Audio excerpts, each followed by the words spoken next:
Halo dulur, cek kabeh ono video kaya ngene. Subscribe, unekne loncenge, like, comment, lan Halo dulur, berjumpa lagi dengan aku Niki Andre Prabhatama di Podme Podcast Milenial. Nah, di podcast kali ini adalah podcast yang paling membahagiakan buat aku dan paling menyenangkan lah ya. Bahagia banget karena akhirnya aku berhasil membawa istriku ke Uni Eropa. Langsung aku bawa, aku kecilin, aku masukin tas, aku gendong, aku bawa gitu. Dan ini adalah istriku. Mungkin udah nggak asing lagi ya, di beberapa vlog udah ada muka-mukanya ini kayak gini. Mungkin bisa perkenalan dulu. Namanya siapa, lahir di mana gitu. Oh ya nggak gitu juga kali. Ayo coba perkenalan dulu biar pemirsa ini tahu gitu. Oke. Namaku Novi Kurniasari, istri dari Niki Andre Prabhatama. Main ngono tok ta? Iyalah. Loh ya, lahir aslinya mana? Enggak, itu nggak penting. Ya penting lah, asli mana coba. Asli Lamongan. Oke, Persela guys, LA mania, Aremania. Nah, akhirnya setelah melewati proses yang cukup panjang, akhirnya aku bisa membawa istriku ke sini. Ya, tentunya pengurusan visa juga yang cukup panjang ya, teman-teman. Nah, di podcast kali ini kita itu bakal cerita nih tentang apa? Pengurusan visa. Oke, intinya adalah proses pengurusan visa Schengen, khususnya visa Schengen Hungaria. Dan ini adalah visa tipenya merupakan visa tipe Family Reunification. Nah, buat mahasiswa Indonesia yang ada di Hungaria S2 atau S3 yang pengen bawa keluarga, bawa istri dan anak ke sini, itu mungkin bisa lihat video ini biar mungkin bisa membantu. Ada gambaran. Mungkin ada gambaran pengurusan visanya seperti apa. Monggo, mungkin diceritakan proses pertama kali dulu kita gimana nih. Kalau untuk pengurusan visanya. aku kemarin kan cuman legalisir buku nikah sama akte kelahiran ya. Loh, pertama kan kita ngirim email dulu toh. Oh iya sih. Langkah awal sih kalau menurut pengalaman aku itu kalian cari tahu terlebih dahulu dokumen-dokumen apa yang harus apa sih yang harus kalian persiapkan. yang harus disiapkan. Nah, karena kita kemarin itu awalnya agak bingung karena kan belum pengalaman dan waktunya itu mepet lah, hitungannya itu mepet sekali.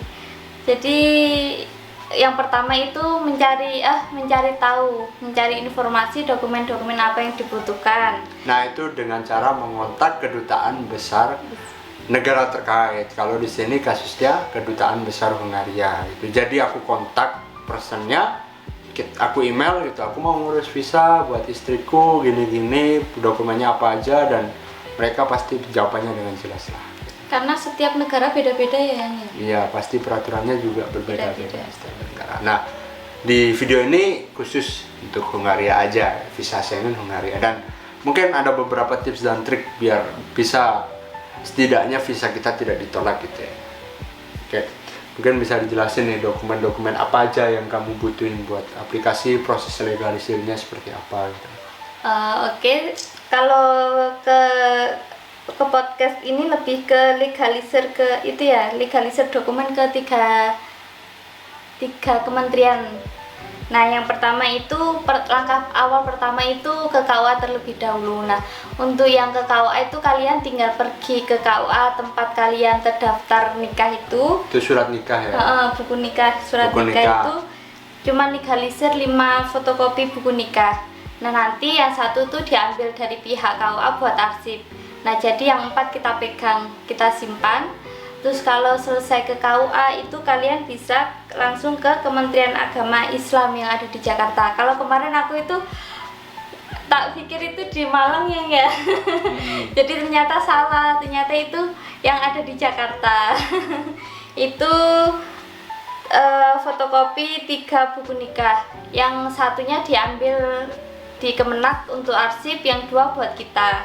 Terus yang asli juga kan juga dilegalisir ya toh? Iya, jadi yang legalisir asli, 4. Tapi itu tergantung kebutuhan orangnya.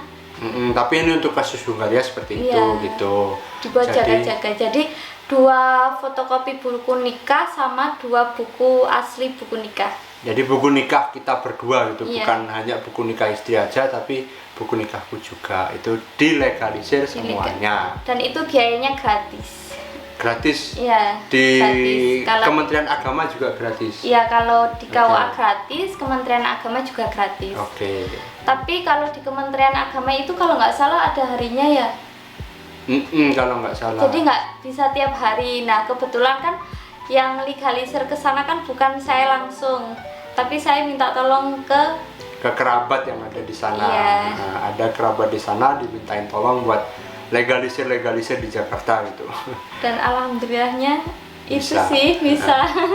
Jadi nggak perlu repot-repot bolak-balik untuk ke Jakarta. Jadi bisa dititipin, nggak harus kitanya langsung datang ke sana, tidak. Tapi harus ada power of attorney ya, kayak surat kuasa gitu. Iya, surat Ada. kuasa.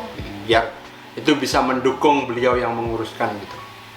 Itu teman-teman. Yuk lanjut yuk. Dokumen selanjutnya itu apa aja? Setelah yang pertama itu buku nikah ya, ingat-ingat ya, buku nikah. Buku nikah itu akan digunakan sebagai bukti kita, kayak bukti hubungan kekeluargaan kita gitu. Nah kayak aku sama istri ini kan sudah menikah, nah itu dibuktikan dengan buku nikah itu sebagai pendukung bukti hubungan kekeluargaan gitu, bukti keluarga gitu. Yuk yang kedua. Yang kedua itu langsung ke Kemenkumham. Kalau sudah selesai legalisir ke Kemenak itu langsung ke Kemenkumham. Nah langkah awal itu kita harus melakukan pendaftaran online terlebih dahulu, jadi nggak langsung datang ke kantor Kemenkumhamnya, nggak. Jadi kita itu melakukan pendaftaran online itu di website Kemenkumham. Nanti ada tata caranya di situ sudah dijelaskan. Kita melakukan pendaftaran itu kalau nggak salah itu melalui email sama password, itu buka aplikasinya terus nanti di situ tinggal ngisi-ngisi beberapa data sama mengunduh dokumen. Nah kalau untuk mengunduh dokumen itu kemarin kan kita salah lagi ya. Kalau misalkan aku kan sama Pak suami ini kan 4 dokumen. Nah ternyata yang pertama itu aku langsung upload dalam satu file, karena kan buku nikahnya itu isinya sama ya. Tak pikir itu bisa, ternyata nggak bisa. Jadi kalau misalkan misal kita legalisir 4 dokumen, jadi yang diupload itu 2 buku nikah asli sama 2 fotokopi buku nikah. Jadi 4-empatnya diupload semua satu persatu. Sekalipun isinya sama itu harus tetap diupload satu persatu kayak gitu. Jadi kemarin itu awalnya kita salah langkah. Oke, jadi itu buat Kemenkumham kayak gitu ya. Nah, itu ada websitenya dan juga ada aplikasinya ya. Kalau nggak salah bisa di-download aplikasinya. Yuk lanjut selanjutnya. Nah, setelah daftar online itu nanti kita itu dapat pemberitahuan, dapat voucher pembayaran. Kalau sudah dapat voucher pembayaran, kita bisa melakukan pembayaran di bank. Di bank waktu itu aku juga minta tolong kerabat untuk melakukan pembayaran. Pembayarannya berapa? Oh, pembayarannya dari kita yang ya? Pembayarannya dari kita bisa melalui banking kok. Iya bisa.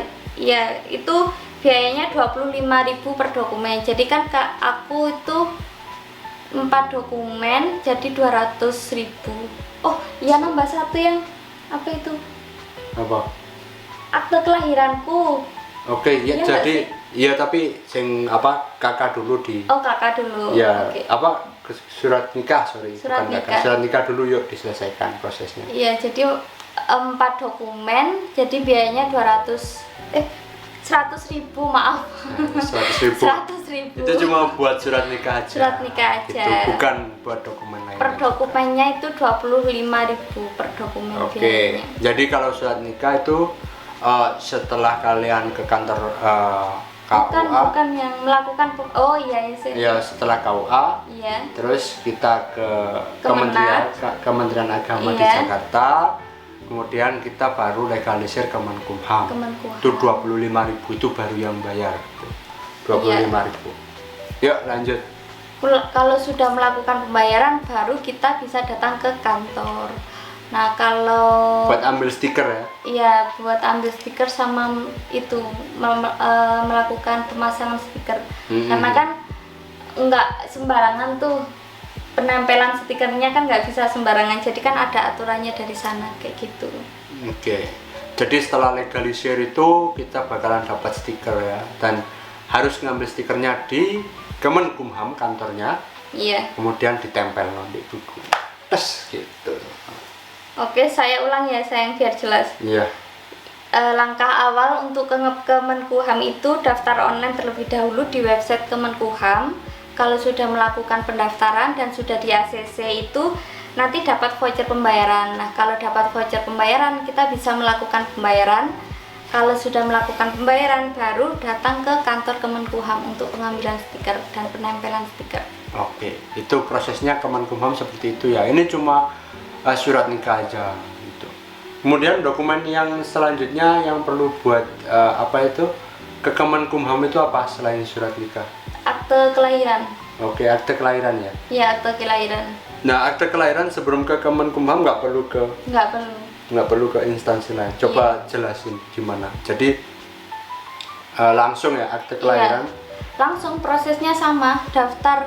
Jadi langsung daftar satu pendaftaran gitu, memasukkan apa itu dokumen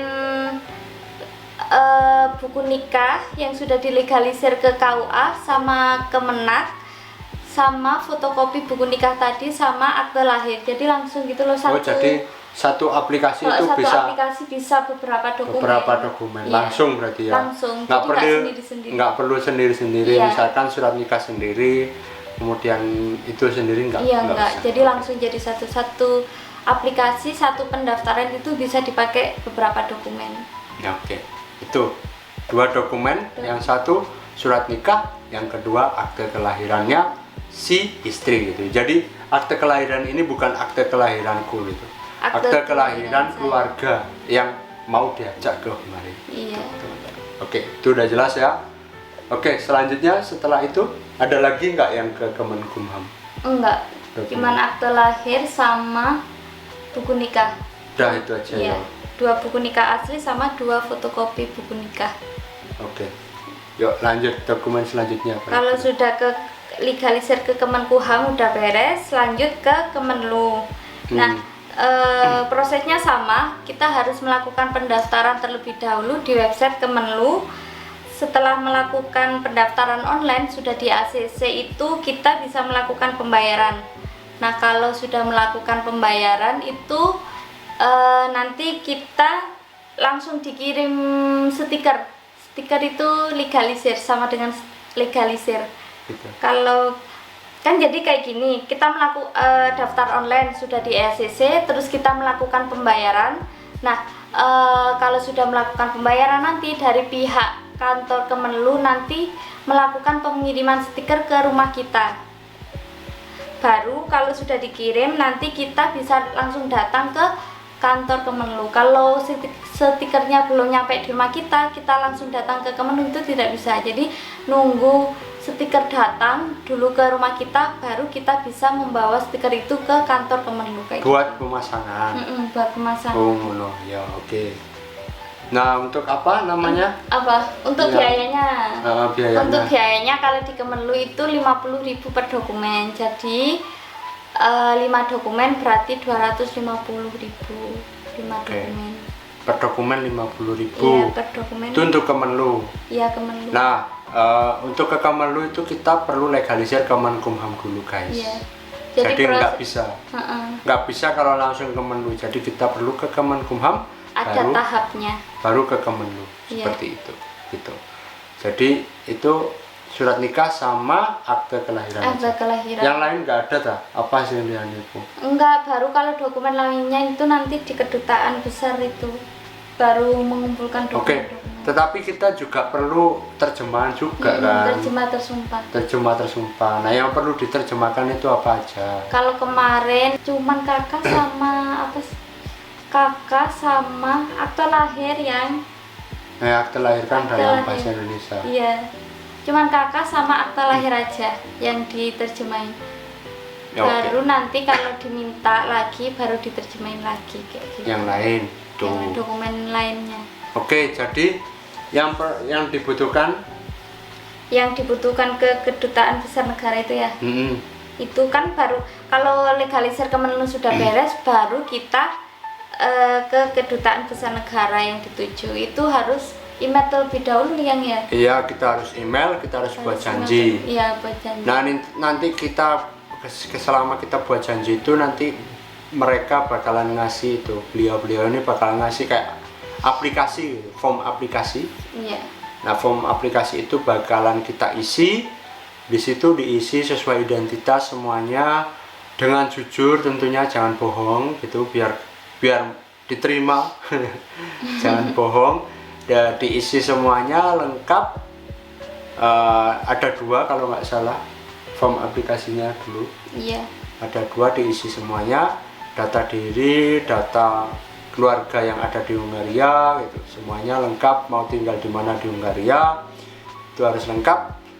Setelah itu kemudian semua dokumen itu kita kirim ya secara email. Iya, kirim email. Kita kirim secara email. Apa sih yang dikirim email? Pertama itu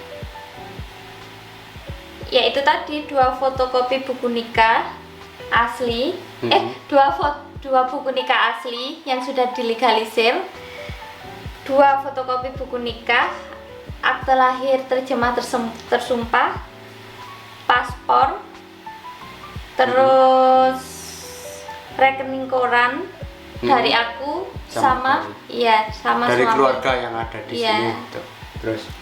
Terus dokumen tempat tinggal apartemen ini. Oh iya, kalau keluarganya udah tinggal di sini itu kan ada kontrak gitu, kontrak apartemennya itu, surat kontraknya.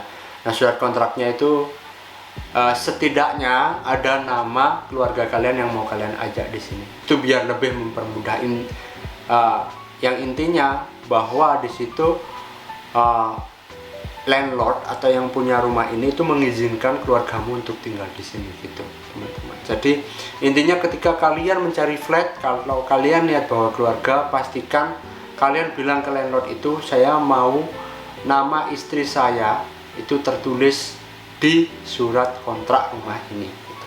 Dan itu akan memudahkan banget kalian ketika mengurus visa gitu. Iya. Berarti surat itu, terus surat tempat tinggal, terus sama dokumen beasiswa itu, dokumen. Oh iya, dokumen beasiswa. Kalau kalian sekolah dan dapat beasiswa itu dokumen beasiswa kayak surat-surat LOE, letter of acceptance, surat kayak yang menyatakan beasiswa kalian berapa jumlahnya gitu. Nah, kalau kalian kerja tentunya ya surat dari perusahaan gitu. Seperti itu. Kemudian untuk biayanya, kalau di kedutaan besar Hungaria ini, jadi kamu udah buat janji, dikasih jadwal ya? Jadwal itu juga nggak tiap hari buka ya yang kalau nggak salah itu hari Senin, Rabu sama Jumat. Cuman kebetulan kita dapat hari Rabu ya, hari Rabu. Hari Rabu disuruh datang ke Jakarta langsung. Oke, jadi kita datang di situ itu kamu ngapain aja gitu? Langsung penyerahan dokumen. Langsung kan masuk ke kantor itu langsung penyerahan dokumen. Langsung nanti ada itu diceki dokumennya. Iya, diceki satu persatu dokumennya. Tapi alhamdulillahnya itu sudah siap semua sih, sudah ada semua, cuman paspor kamu yang nggak ada. Tinggal itu aja, dan alhamdulillah masih bisa dikirim via email. Oke. Dan juga butuh residence permit. Residence permit dari suami. Iya, residence permit Hungariaku gitu. Itu butuh buat dokumen aplikasi juga gitu. Itu tambahan dokumennya. Yuk, lanjut. Nah, setelah itu setelah disuruh ngumpulin dokumen itu, terus kamu kan diperiksa semua, terus melakukan pembayaran, dijelaskan pembayarannya segini. Nah, untuk pembayarannya itu, pembayaran visa itu 60 euro, terus legalisir 3 dokumen itu 25 euro per dokumen. Nah, karena aku legalisir 3, 3 dokumen jadi 75 euro. 3 ini meliputi 2 buku nikah asli sama 1 akte lahir. Oke. Jadi yang dilegalisir 3 dokumen itu. Kalau untuk ke Hungaria, kalau ke negara lain kan nggak tahu lagi ya karena beda-beda. Nah, kalau untuk ongkir pengiriman 10 euro sendiri. Gitu Jadi ya. untuk pembayaran visa 60 euro, untuk legalisir 3 dokumen itu 75 euro, 1 dokumennya 25 euro, untuk ongkir pengirimannya 10 euro. Jadi total semuanya berapa berarti? Kira 70 145. 145 euro ya. 145 euro 45 itu euro. semuanya itu, teman-teman. Nanti di situ dikasih itu rekening bank yang buat ngirim. Yang buat membayar, Buat melakukan pembayaran. melakukan pembayaran. Melakukan pembayaran. Oke. Itu pengiriman juga pakai uang euro yang ya. Enggak itu. Terus itu apa namanya? Kamu di situ setelah itu kamu langsung diinterview atau pengambilan biometrik sama foto? Iya, pengambilan biometrik terlebih Oke. dahulu. Gimana? Ya prosesnya itu kayak kayak pembuatan KTP, kayak pembuatan SIM kayak gitu. Jadi sidik jari. Sidik jari sama foto. Nggak ada tanda tangan? Ada. Ada tanda tangan? Cuma foto, sidik jari sama tanda tangan. 3 itu. 3 Kalau itu, sudah oke. dilakukan itu baru interview. Oke, di interview sama orang bule Hungaria Iya, atau di interview sama Oke. bule Hungaria. Sama- Untungnya sama bisa bahasa Indonesia. beliau bule Hungaria yang bekerja di kedutaan besar Kedutaan. Hungaria. Iya. Dan untungnya interviewnya dalam bahasa apa? Bahasa Hungaria, Enggak. Madya, Sia gitu. Bahasa Indonesia, tenang. Bahasa Indonesia. Pakai bahasa Indonesia. Oke, jadi waktu itu dia ngurus sendiri. Pas mau diinterview kan kaget gitu, kok diinterview bule gitu, takut-takut langsung. Gimana ini interview bule ki apa? Dan ternyata dalam bahasa Indonesia. Dalam juga, bahasa ya. Indonesia. Oke. Pengalamanku pas di interview itu yang ditanya seputar siapa, nama ibu, tujuan kesini tuh ngapain, terus di sini sama siapa, terus biaya hidup di sini ditanggung siapa, terus nama ibu kandung. Karena aku diajak suami itu ditanya ibu mertua, nama ibu mertua, terus suami di sini ngapain, terus pemasukan suami itu berapa, ada pemasukan lain enggak selain beasiswa kayak gitu. Terus apalagi ya? Apalagi udah kayaknya cuman itu. Oke. Oh, sama alamat di sini. Alamat di lengkapnya di Hungaria. sini. Iya. Oke. Pokoknya kalau ditanya sih jawab yang jujur, jangan sampai kalian bohong gitu loh, takutnya nanti berpengaruh di belakangnya. Berpengaruh di aplikasi visa kalian. Iya, berpengaruh di Pasti. belakangnya. Nah, untuk jangka waktu visanya itu berapa lama ya? 2 minggu sampai 1 bulan. Oke, mungkin sekitar 15 hari sampai 30 hari ya, Iya, untuk mendapat keputusannya. Itu nggak termasuk hari libur ya? Nggak 2 termasuk minggu hari nggak libur. termasuk hari libur. Dari Sabtu Minggu Hari kerja nggak dihitung, nggak dihitung. dan ada hari libur Hungaria juga nggak dihitung. Hari liburnya juga Hungaria juga loh ya, bukan hari libur Indonesia aja. Indonesia aja. Gitu. 15 hari sampai 30 hari, dan waktu itu kita setelah 3 mingguan, 3 Iya. minggu, 4 minggu, 3 minggu mau 4 minggu kayaknya, Iya.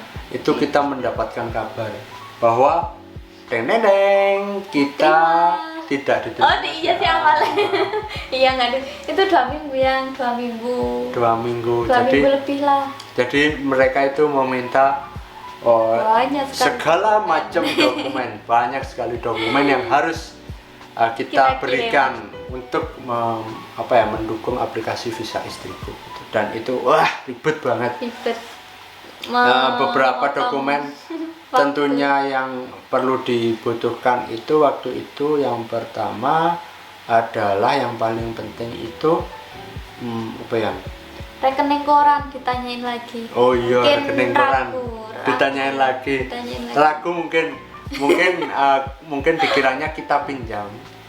Kemudian dimasukkan ke bank, terus diambil lagi buat dikembalikan lagi. Iya. Mungkin Mungkin berpikirnya seperti itu. Nah, tips buat kalian yang mau ngurus visa, jadi kalian jangan secara langsung memberikan mendeposit uang yang sangat besar di bank kalian. Intinya kalau harus bertahap gitu. Jadi 5 juta kayak 3 juta, 5 juta, 5 juta gitu masih normal. Jadi nggak langsung. Jadi kalian harus tahu gap waktunya. Iya. Jadi nggak langsung 40 juta kayak 50 juta langsung ada di rekening bank. Itu Menjadi tanda tanya dan tidak masuk akal gitu. Iya. Uang dari mana gitu kan, pasti mereka bertanya seperti itu. Nah, selain itu mereka juga minta asuransi gitu.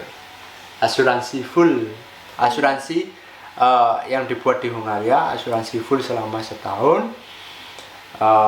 Itu asuransi kesehatan ya buat istriku, karena istriku bakalan long stay tinggal di sini, jadi perlu asuransi kesehatan. Itu aku kemarin ngurusnya di Generali yang ada di Budapest ini, itu diurusin temanku. Mungkin dokumen selanjutnya itu biayanya yang berapa sebutkan? Oke, biayanya itu sekitar 100 euro untuk 1 tahun asuransi kesehatan. 100 euro 105, sekitar 105 sekitar 1.700.000 sekian kalau dirupiahkan. Itu buat asuransi di sini. Jadi mereka mintanya asuransi kesehatan yang bisa dipakai di Hungaria gitu. Dan beruntungnya aku ada temen nih di sini yang stay di sini. Kan waktu itu aku pulang, ada temen yang stay di sini, aku suruh ngurusin. Tak tolong ngurusin, begitu teman-teman. Nah, selain itu aku juga disuruh meminta sebuah surat yang menyatakan bahwa aku akan menanggung semua biaya hidup istriku gitu, dan istriku juga bakalan tinggal di rumahku. Itu udah aku berikan di aplikasi yang pertama juga kan, yang waktu itu juga ikut aplikasi dokumen juga guys itu. Tetapi mereka itu perlu tanda tangan notaris juga gitu. Jadi aku harus tanda tangan di depan notaris. Oke, dan setelah kami memenuhi semua dokumen-dokumen yang kurang, akhirnya kami mendapat kabar yang bahagia, yaitu diterimanya visa. Kita dapat email. Jadi itu di detik-detik terakhir pas kamu mau berangkat ya. Iya, jadi udah mandi mau berangkat. Udah siap, udah beres, udah mandi. Tinggal kamu kan yang belum mandi waktu itu. Tinggal beberapa jam lah, itu tinggal 2 jam mau berangkat. Ternyata berangkat ke bandara. Berangkat ke bandara, ternyata ada email masuk. Dan kebetulan waktu itu tuh kamu yang buka bahwa di situ tertulis visa diterima kayak gitu. Jadi penuh drama sih kalau menurutku. Penuh drama, penuh perjuangan, tapi juga hasilnya bikin seneng. Akhirnya setelah 1 tahun long distance marriage, di mana kita harus terpisah jarak ya, berkilometer, beribu-ribu kilometer antara Indonesia dan juga UK, Indonesia dan juga Norway. Akhirnya kami bisa dipersatukan di sini bersama-sama, belajar hidup di sini, berumah tangga berdua bersama. Dan mungkin sekian, saya mau mengucapkan terima kasih buat keluarga kami yang sudah mendukung, yang sudah mensupport kami selama ini, sudah mendukung kami dalam pengurusan visa dan juga segala hal. Terima kasih. Dan juga buat teman-teman yang udah mendoakan, terima kasih banyak. Mungkin kalian bisa tulis di komen di video-video selanjutnya mau sama istri atau aku sendirian gitu. Sendiri aja. Iya, ya, lebih enak sama istri. Kalau sama istri kan kayak burung bersautan, cici cuit. Jadi kalau aku sendiri kan kayak ngomong sendiri, kayak ngomong sama kamera kayak orang ya gitulah orang. Jadi seperti itu teman-teman. Sampai jumpa di video selanjutnya. Jangan lupa subscribe, like, dan komen. Jangan lupa share juga ya. Oke, jangan lupa like, comment, share, dan subscribe. Subscribe. Biar aku semangat lagi buat video. Dan kalau kalian minta istriku aku bawa ke video, kalau nggak kalau nggak mau aku tali aku paksa di video gini, gitu, biar mau di video. Karena kadang dia malu guys. Gitu. Jadi mungkin sekian video kali ini. Sampai jumpa di video-video selanjutnya. Bye bye. Bye bye.